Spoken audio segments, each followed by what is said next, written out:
brought to you by YY ज्ञान ज्योति यसको coupon चमत्कारी छ। YY ज्ञान ज्योति पुस्तकालय, शिक्षित नेपाली, समृद्ध Nepal. Life is so sleek in my kitchen. अब लाइफ करा enjoy. Authorized distributor for Nepal, Kitchen Concepts Private Limited. Breeze Cement, solid technology ले बन्छ solid cement.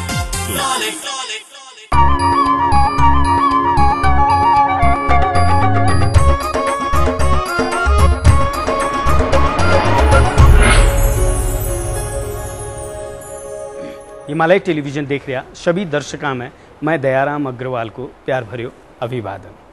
हरेक शनिवार सवेरे 10:15 बजे आनियो एकमात्र मारवाड़ी कार्यक्रम आपणो नेपाल आपणो गौरव में आप सबको स्वागत है। आओ कार्यक्रम में आगे बढ़ा आपकी पंक्तियां से। आपकी पंक्तियां। तुझे मोहब्बत करना नहीं आता, मुझे मोहब्बत के सिवा कुछ नहीं आता। जिंदगी गुजारने के दो ही तरीके हैं, एक तुझे नहीं आता, एक मुझे नहीं आता।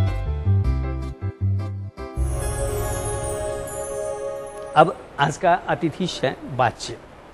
आप लोग डॉक्टर किरण बेदी, एक नाम भारत को चर्चित नाम है, यो नाम आप लोग जरूर सुना होगा और इन्होंने क्रेन बेदी के रूप में भी जाने जाते थे। ये भारत की पहली आईपीएस महिला ऑफिसर थी और ये नेपाल आए क्रम में आपने अंतर्वार्ता दियो है। आओ कार्यक्रम में इन्हों को स्वागत करा। डॉक्टर किरण बेदी, आपका कार्यक्रम में स्वागत है। आपकी जो मानसरोवर यात्रा है, एडवेंचरस ट्रिप थी या स्पिरिचुअल ट्रिप? ओह, एडवेंचरस से नहीं मतलब, तो ये स्पिरिचुअली थी। एडवेंचर तो बड़े और भी हो सकते हैं, लेकिन ये बिल्कुल स्पिरिचुअल थी। ये माउंट कैलाश तक पहुंचने की, अपने संस्कार और अपनी संस्कृति को समझने के लिए ये वो यात्रा थी। तो हम लोग माउंट कैलाश तक पहुंचे। मानसरोवर लेक में तो स्नान किया, लेकिन हमको वहां तक हमारे सदगुरु ईशा फाउंडेशन के जग्गी वासुदेव जी, वो हमें वहां तक लेके गए। और नेपाल और नेपाली कैसे लगे? नेपाल एक स्पिरिचुअल कंट्री मेरे लिए। हिंदू किंगडम तो है, हिंदू राष्ट्र है, ज्यादा लोग इसको, और देखो बुद्ध है यहाँ, हिंदू है, पशुपति है, तो ये हमारे एक संस्कारों की और परंपराओं का एक एक्सटेंशन है।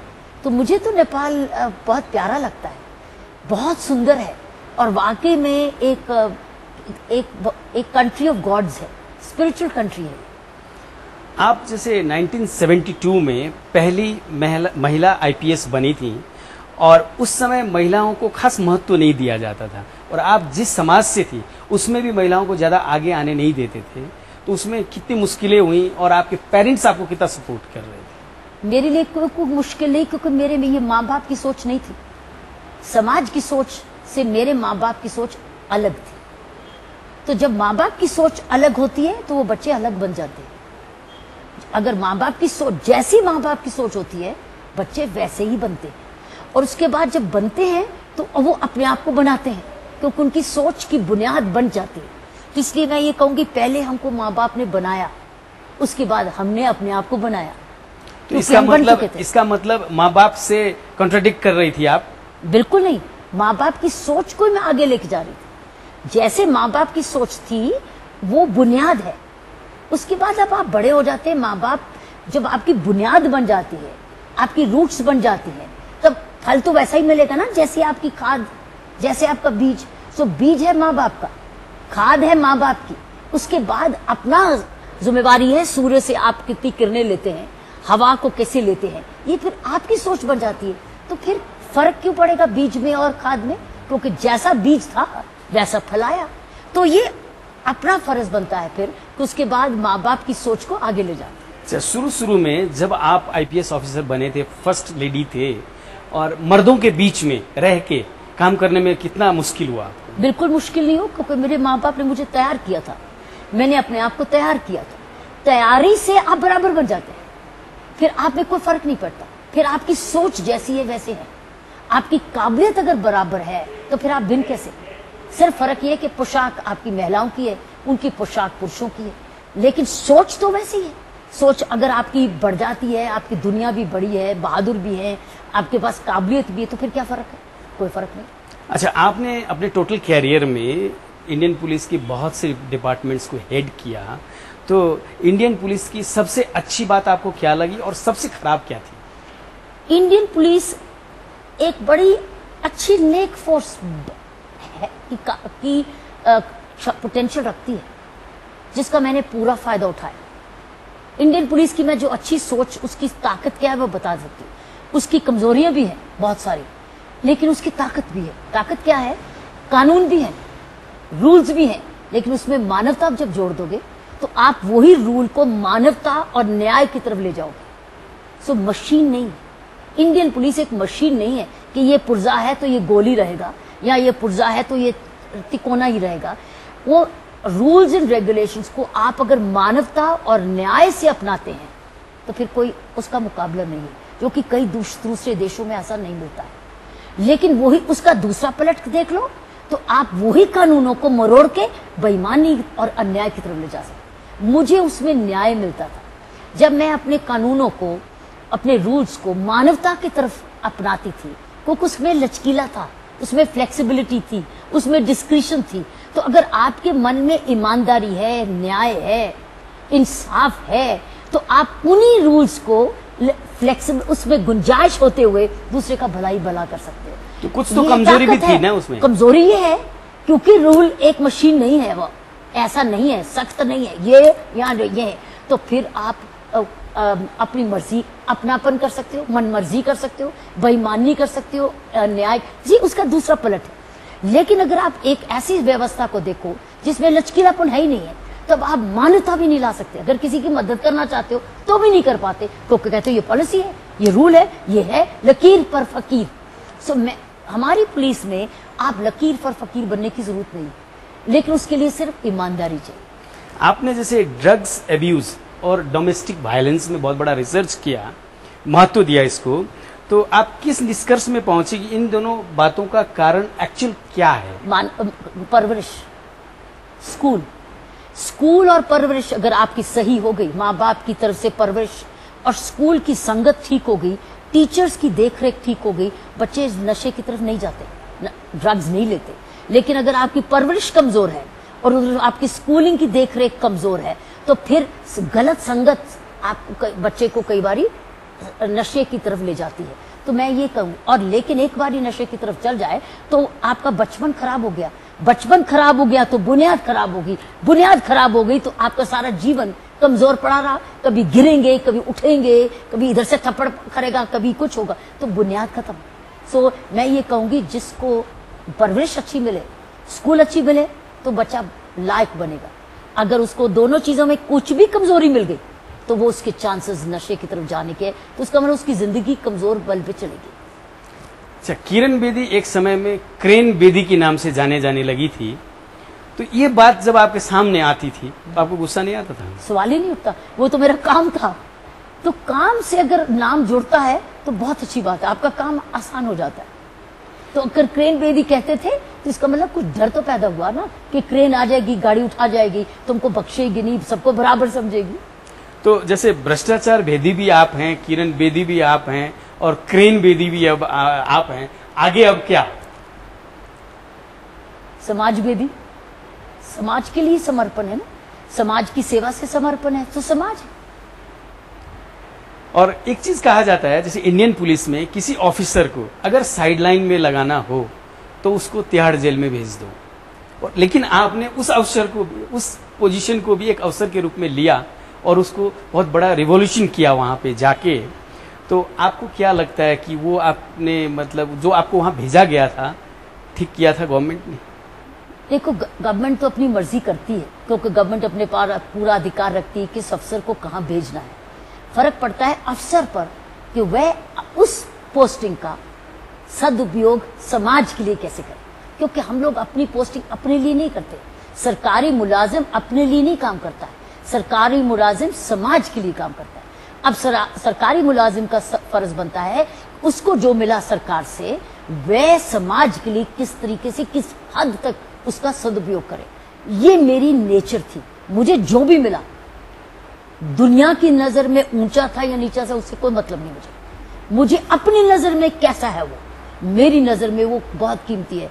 क्योंकि वो समाज के सबसे ज्यादा कमजोर वर्ग से जुड़ा था, अपराध से वो जुड़ा था, नशे से वो जुड़ा था, करप्शन से वो जुड़ा था, बलात्कार से भी जुड़ा था, टेररिज्म से भी जुड़ा था। लेकिन जब उसको मैं सुधारूं तो मैं समझती हूँ मेरी समाज की असली सेवा हुई। तो ये तो अपनी अपनी ना रुचि होती है।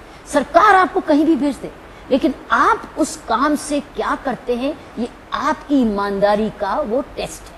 मैं उस टेस्ट को हमेशा अपने लिए पास करती थी कि क्या मुझे जो मिला, क्या मैं उस टेस्ट पर खरी उतर रही हूँ अपनी नजर में।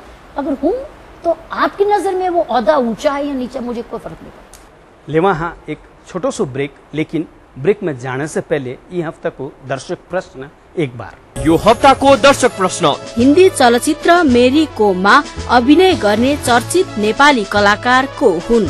Option A Sudarshan Thapa, option B Bhim Bahadur Thapa, option C Arpan Thapa र अप्सन डी सुनिल थापा। दिएका अप्सनहरू मध्ये एन टाइप गरी स्पेस दिनुहोस् र एबीसी वा डी मध्ये कुनै एक टाइप गरी 4004 मा एसएमएस गर्नुहोस् र विजेता भई पाउनुहोस् आकर्षक उपहार। प्रत्येक हप्ता 5 जनालाई वाइवाई को गिफ्ट ह्याम्पर।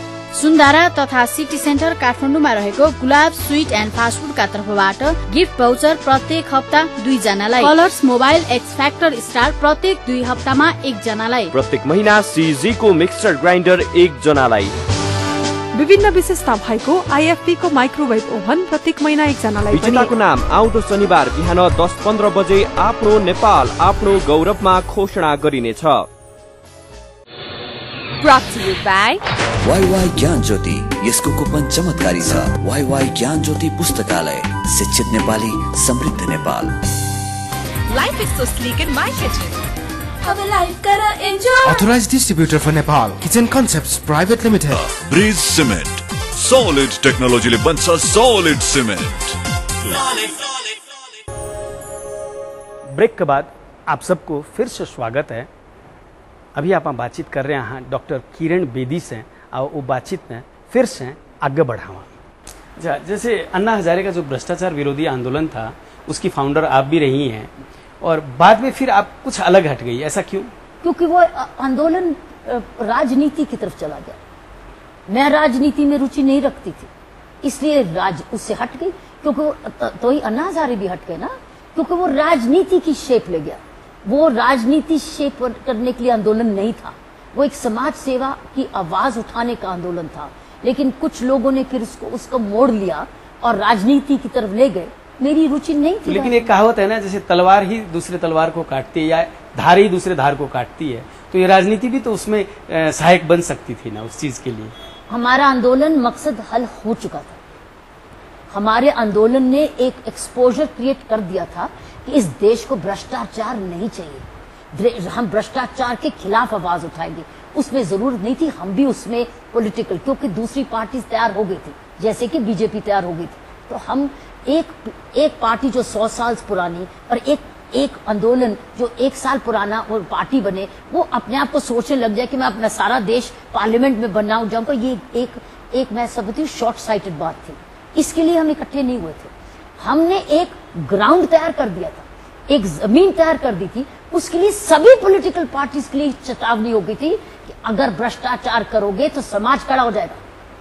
सो समाज, अगर हम समाज बने रहते तो शायद ये एक कंबाइंड ऑपोजिशन बनती थी सिविल सोसाइटी की, लेकिन वो टूट गया। हमारा मकसद नहीं था, लेकिन हमारा मकसद ये था कि राष्ट्रीय पार्टीज को, क्योंकि हम 1 साल पुराना बच्चा और एक कोई 100 साल पुराना एक पहाड़ का कोई मुकाबला नहीं। तो हमारा मकसद ये था कि चेतावनी पर सबको ऑन दी अलर्ट कर दे, ऑन वॉच लिस्ट कर दे। तो अब आप करोगे तो समाज आपका साथ नहीं देगा।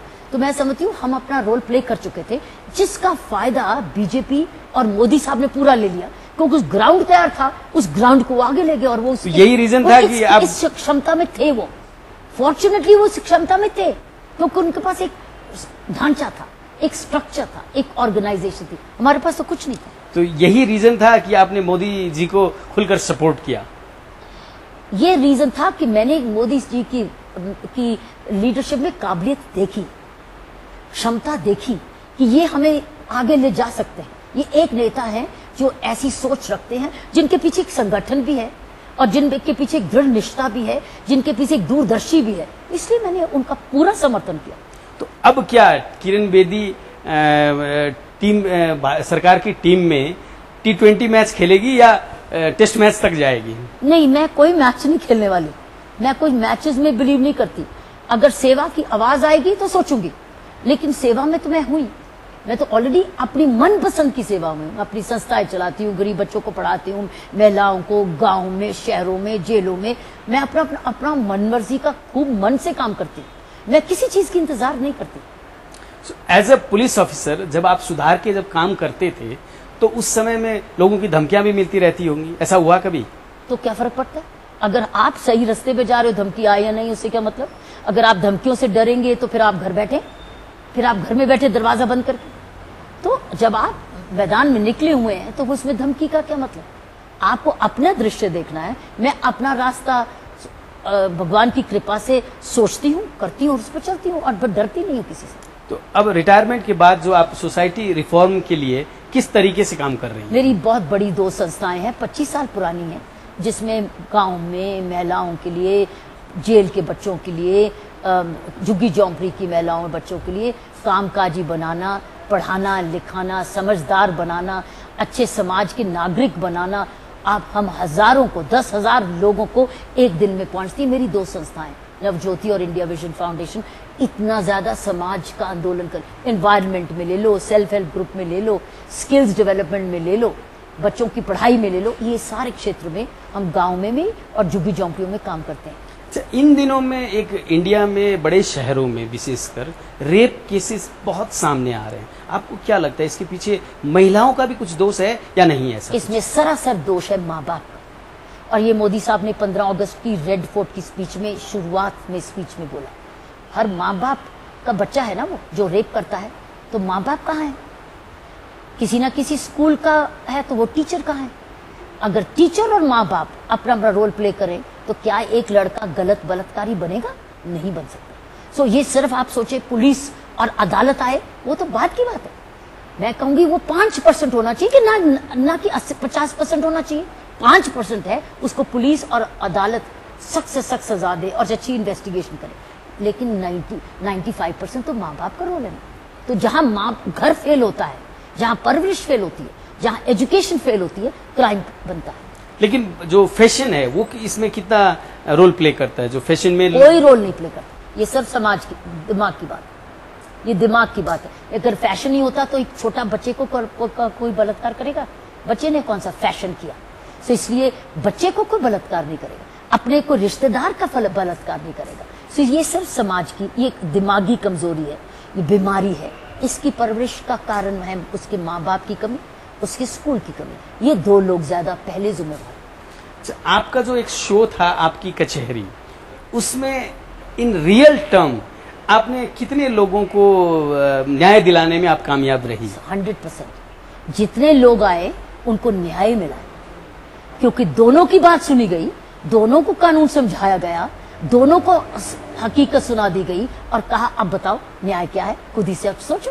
तो न्याय उनको साफ साफ पर्दे, उनको कोई पीछे नहीं कोई घुमाई, उसमें कोई वकालत नहीं थी, उसमें एक शीशा था कि ये शीशा देखो, अब आईना देखो, अब आप कैसे लगते हो, तो खुद ही समझ गई कि हाँ मैडम ये बनता है। सो वो एक ऐसा प्रोग्राम था जिसमें आईना दिखाया गया, ना कि जिरे की गई या बहस की गई। कोई बहस नहीं, कोई जिरे नहीं, आईना देखो। दोनों पक्ष को आईना दिखा दिया गया और उसके बाद समझाया भी गया कि आप समझ लो, इसके बाद आप कहीं भी घूम लो, यही है न्याय। तो खुद ही मानने लगे कि न्याय ही चाहिए। किरण बेदी को जनता अब क्या फिल्मों में देखेगी कि नहीं देख पाएगी? कभी नहीं। फिल्मों, मुझे एक्टिंग करनी आती नहीं, जो जिंदगी है वही है। फिल्मों में तो बहुत काबिलियत चाहिए, एक्टिंग की काबिलियत चाहिए। लेकिन आपकी जो कैपेसिटी है, जो आपने कर किया है, एक्टिंग की काबिलियत नहीं है मेरे पास। जो जिंदगी है वही है। एक्टिंग बहुत एक आर्ट है, एक्टिंग बहुत स्ट्रॉन्ग आर्ट है, जो मेरे पास नहीं है। कोई इंसान अगर कुछ अच्छे काम करने लगता है तो उसके पीछे पांव खींचने वाले भी उतने ही पीछे लग जाते हैं और उस चीज से फ्रस्ट्रेशन भी पैदा होता है। आपके साथ ऐसा कभी होता था? फ्रस्ट्रेशन का तो आपका दिमागी चॉइस है ना, अपने आप को दुखी करना, दबाव में रखना, इतनी चॉइस है। उसको रिजेक्ट करती हूँ, मैं नहीं डालती अपने में। मेरी ट्रेनिंग ऐसी। और मैंने ये देखा है जैसे जैसे आप स्पिरिचुअलिटी की तरफ भी जाते हैं, काम भी आपका बढ़ता है, लेकिन आपका दिमाग भी उतना शांत और संतुष्ट रहता है। सो अगर आप काम के साथ डिविनिटी और स्पिरिचुअलिटी जोड़े, आपका काम की क्वालिटी बेटर होती है साथ साथ, और साथ साथ आप मन में शांत भी रहते हैं। आपकी स्पिरिचुअलिटी की डेफिनेशन क्या? मानवता। मेरी स्पिरिचुअलिटी की डेफिनेशन है ह्यूमनिज्म, मानवता। आज नहीं, बहुत साल पहले जब मैंने पुलिस सर्विस शुरू करी थी, तो एक आईपीएस का कॉलम था रिलीजन, उसमें मैंने लिखा था मानवता। इसका मतलब मानव सेवा ही मेरा धर्म है। तो मानव सेवा का मतलब क्या है? पहले आप साफ होगे तो भी सेवा करोगे, नहीं तो आप कीचड़ी फैलाओगे। और जब आपका मन साफ है तो इसका मतलब आपकी किसी ऊर्जा, एक बाहरी ऊर्जा या अंदर की ऊर्जा से आप जुड़े हुए हैं। तो मैं उस ऊर्जा से आज से नहीं जुड़ी हुई, मैं अपने परिवार से ही संस्कार लेकर जुड़ी हुई, इसलिए मैंने कभी किसी को दुख नहीं पहुंचाया, किसी से अन्याय नहीं किया, किसी से धोखा नहीं किया, मैंने किसी से छल कपट नहीं किया, कोई करप्शन नहीं की। 35 साल की पुलिस सर्विस में मैं एक भी उदाहरण नहीं अपने मन में ला सकती जिसको मैंने करप्शन या अन्याय किया हो अपने स्वार्थ के लिए। इसको मेरा इसका मतलब है स्पिरिचुअलिटी और धर्म। फिर से लेवा हाँ एक छोटो सो ब्रेक। यो हप्ताको दर्शक प्रश्न। हिन्दी चलचित्र मेरी कोमा अभिनय गर्ने चर्चित नेपाली कलाकार को हुन्? Option A Sudarshan Thapa, option B Bhim Bahadur Thapa, option C Arpan Thapa र अप्सन डी सुनिल थापा। दिएका अप्सनहरू मध्ये एन टाइप गरी स्पेस दिनुहोस् र एबीसी वा डी मध्ये कुनै एक टाइप गरी 4004 मा एसएमएस गर्नुहोस् र विजेता भई पाउनुहोस् आकर्षक उपहार। प्रत्येक हप्ता 5 जनालाई वाइवाई को गिफ्ट ह्याम्पर। सुन्दारा तथा सिटी सेन्टर काठमाडौँमा रहेको गुलाब स्वीट एन्ड फास्ट फूडका तर्फबाट गिफ्ट भाउचर प्रत्येक हप्ता 2 जनालाई। Colours mobile x factor star प्रत्येक 2 हप्तामा 1 जनालाई। प्रत्येक महिना सीजी को मिक्सचर ग्राइन्डर 1 जनालाई। विभिन्न विशेषता भएको आईएफबी को माइक्रोवेभ ओभन प्रत्येक महिना 1 जनालाई। विजेताको नाम आउँदो शनिबार बिहान 10:15 बजे आफ्नो नेपाल आफ्नो गौरवमा घोषणा गरिनेछ। Brought to you by WaiWai ज्ञान ज्योति, यसको कुपन चमत्कारी छ। वाईवाई ज्ञान ज्योति पुस्तकालय, शिक्षित नेपाली समृद्ध Nepal. Life is so sleek in my kitchen. अब लाइफ करा enjoy. Authorized distributor for Nepal, Kitchen Concepts Private Limited. Bridge cement, solid technology ले बन्छ सॉलिड सीमेंट। ब्रेक के बाद आप सबको फिर से स्वागत है। अभी आप बातचीत कर रहे हैं डॉक्टर किरण बेदी से, और वो बातचीत में फिर से आगे बढ़ावा। आप एक अच्छी टेनिस प्लेयर भी रही हैं। आज का जो स्पोर्ट्स है वो किस तरफ जा रहा है अभी आपको आज क्या का लगता है? स्पोर्ट है मनी मेकिंग, बहुत ज्यादा जरूरत है मनी की भी। उस वक्त हमारे यहाँ मनी नहीं होती थी। उस वक्त होता था काबिलियत से मैं जीतूं, और जीत के चाहे छोटा सा कप ही लाऊं, माँ बाप को खुशी दो। और अब है हर हालत में जीतना, क्योंकि मुझे वो मनी मेकिंग है। तो पहले प्राइज मनी नहीं होती थी, अब प्राइज मनी भी है। अब कंपटीशन भी ज्यादा टफ है, उसकी स्किल्स भी बहुत बेटर चाहिए उसके लिए। तो क्वालिटी ऑफ कंपटीशन बहुत गंभीर हो गया है। तब हम खेलते भी थे, आनंद भी लेते थे, पैसा नहीं कमाते थे, लेकिन शोहरत बहुत कमाते थे। अब आनंद से ज्यादा कमर्शियल दिमाग ज्यादा चलता है। उसमें भी बहुत कॉमर्स है, लेकिन बहुत क्वालिटी भी बहुत हाई है। न्यू जनरेशन की जो युवा हैं उनको एक निडर पुलिस ऑफिसर की क्या सलाह है? अच्छे इंसान बनो पहले, क्योंकि जो आपकी इंसानियत है ना, वही आपको जिंदगी भर पार कराएगी। लेकिन अगर आप हैवानियत के साथ, लेकिन हैं बड़े अमीर, आपका नाम बहुत है, लोग बड़े आपको सलाह करते हैं, अंदर से आप हैवान हैं। आप नहीं रात को गोलियां खाएं, दवाई खाए बिना नहीं सोएंगे। अगर आप इंसानियत है, आपको जरूरत से ज्यादा भी मिलेगा, लेकिन आप जरूरत से ज्यादा आप बांटेंगे भी जब, तो आप बड़े चैन से भी सोएंगे। इन दी एंड रात को इंसान क्या चाहता है? मुझे चैन की नींद आ जाए। अगर आपकी चैन की नींद है तो आप एक सफल इंसान है। लेकिन अगर आप रात भर नहीं सो सकते क्योंकि आपको डर है कि इधर झूठ, इधर सच, इधर पकड़ा गया, इधर नहीं पकड़ा गया, तो फिर मैं समझती हूँ कैसा जीवन है। तो ये आपको अपना डिसाइड करना है कि मुझे जीवन इन दी एंड कैसा व्यतीत करना। मोदी जी ने जो अपने नेबरिंग कंट्रीज के लिए जो रुख लिया है उसको आप कैसे देखते हो? बहुत समझदार है। ये देर आए दुरुस्त आए। क्या क्यों नहीं, मतलब हमारा हिंदुस्तान, हमारा नेपाल, हमारा म्यांमार, हमारा श्रीलंका, हमारा बांग्लादेश, ये वाला सारी बेल्ट क्यों नहीं, भूटान, हम लोग क्यों नहीं दोस्त बन के, और उधर से पाकिस्तान, सार्क रीजन मिलके क्यों नहीं काम करे? सार्क रीजन मैं समझती हूँ ये सारी दुनिया का आधी पॉपुलेशन नहीं है, और अगर हम आपस में नहीं मिलजुल के करेंगे, हमें दूसरे एक्सप्लॉइट करते रहेंगे, हम गरीब रहेंगे। लेकिन अगर हम मिलके काम करेंगे तो अमीरों को हमारी जरूरत है, क्योंकि हम प्रोड्यूसर भी है, मार्केट भी है, कंज्यूमर भी है, और हमारे पास रिसोर्सेज भी है।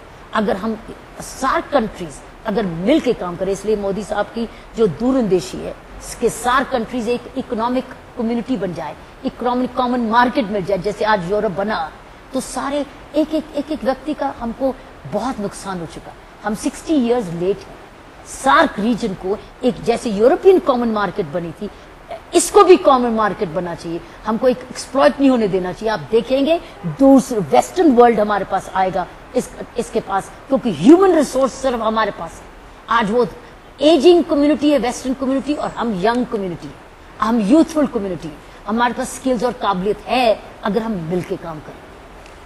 आपको क्या लगता है, जैसे एक कहावत है कि अकेला बृहस्पति जो है हमेशा झूठा होता है, तो मोदी जो सरकार में मोदी जी है, जो सरकार जब आई या चुनाव जब हुआ, आप अब की सरकार मोदी सरकार सिर्फ अ पर्सन के ऊपर टिकी हुई सरकार के रूप में दिखाया गया था। आप क्या कहते हो? बिल्कुल नहीं, उनके पीछे एक बहुत बड़ा संगठन है, उनके पीछे बड़े काबिल लोग हैं, और वो लीडरशिप को मैंने देखा नर्चर कर रहे हैं। उन्होंने यंग नए फेसेस लाए हैं जिनसे काबिलियत उनको सिखा भी रहे हैं, ले भी रहे हैं। वो काबिलियत के अनुसार और विश्वास के आधार पर उनको लाए। मैं समझती हूँ एक नई लीडरशिप, एक नई पनीरी देश को मिल रही है। वो अकेले नहीं, उनके पीछे तो बहुत बड़ा संगठन है, और वो बड़ा गहरा संगठन है, और वो बड़ा डिसिप्लिन्ड संगठन, वो कार्डर बेस्ड है। तो और उनकी दिशा बिल्कुल, लीडरशिप बिल्कुल क्लियर है, उसकी विजन बिल्कुल क्लियर है कि हमने अपने हिंदुस्तान को किस तरफ ले जाना है, इंडिया को कहाँ ले जाना है। तो मैं समझती हूँ वो सिर्फ प्रेजेंट ही नहीं लीडर, वो अकेले लीडर नहीं है, वो ग्रूमिंग लीडर है, वो फ्यूचर लीडरशिप को ग्रूम कर रहे लगता है। अंत में हमारे दर्शकों के लिए आपकी क्या सुझाव है? जहां भी दर्शक बैठे हैं, जो भी इसको देख रहे हैं, इस रीजन को इस वक्त एक कॉमन रीजन बना के सोचना है। जब भी हमारी सोच हो, हम एक रीजन की तरफ सोचे, देश का भला सोचे, लेकिन एक रीजनल फीलिंग जब लेने लग जाएंगे, हमारा उसी में भला। किसी के पास पानी ज्यादा है, किसी के पास बिजली ज्यादा है, किसी के पास खेत ज्यादा है, किसी के पास इंडस्ट्री ज्यादा है, किसी के पास सड़कें हैं और किसी के पास सड़कें नहीं है। मैं समझती हूँ इस वक्त भाईचारे, एक रीजनल फीलिंग लाने से हमारे हर व्यक्ति का इधर फायदा होने वाला है। लेकिन अगर हम अपने परिवार तक, अपनी जात तक, अपने कस्बे तक, अपने गांव तक रुके रहे, तो किसी का भी भला नहीं इन दी एंड। तो अगर हम सबका भला चाहते हैं, तो इस वक्त सारे रीजन को एज अ रीजन समझे, जिसमें हमारे आने वाली पीढ़ियों के लिए हम लोग एक अच्छा भविष्य छोड़ के जाए। आपने इस कार्यक्रम के लिए आपका समय दिया, मैं इसके लिए आपका बहुत बहुत आभारी हूँ, और मैं अग्रिम शुभकामना देता हूँ कि आपकी जो काबिलियत है वो फिर से एक बार लोगों के सामने खुल के आ सके। और हिमालय टेलीविजन की तरफ से ये छोटी सी भेंट आपने बड़े अच्छे प्रश्न पूछे, मैं आपका बहुत धन्यवाद करता हूं। Thank you. अभी आप लोग बातचीत सुन रहा था डॉक्टर किरण बेदी से, और आशा है आप लोगों ने पसंद आयो होगा, उनकी बातचीत पर जरूर से गौर करोगा। इतना कहते हुए अब जाते जाते पिछले हफ्ते पूछे गए दर्शक प्रश्न को जवाब, उनका विजेता को नाम और ई हफ्ता को दर्शक प्रश्न एक बार। गत हप्ता सोधिएको प्रश्न यी मध्ये को पाण्डुपुत्र होइन? Option A Bhimsen, option B Nakul, option C Arjun र अप्सन डी कर्ण।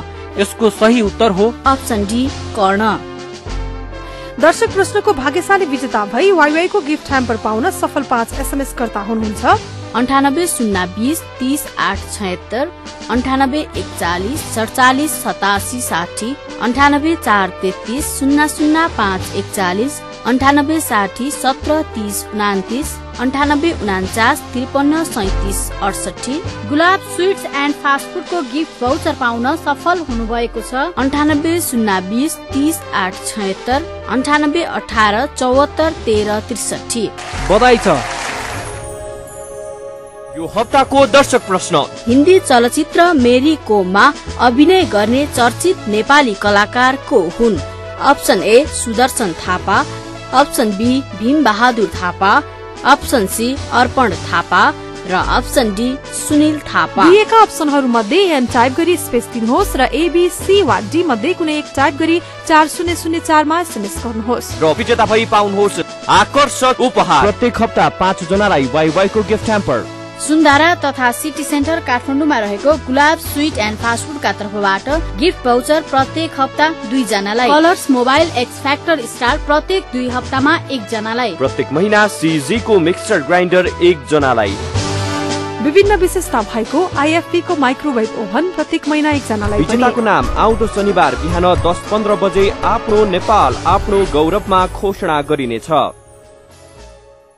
आज के लिए यो कार्यक्रम इतना ही। अगले शनिवार फिर नई सामग्रियां का सागा उपस्थित रहूंगा। तब तक के लिए मैंने भी इजाजत दो।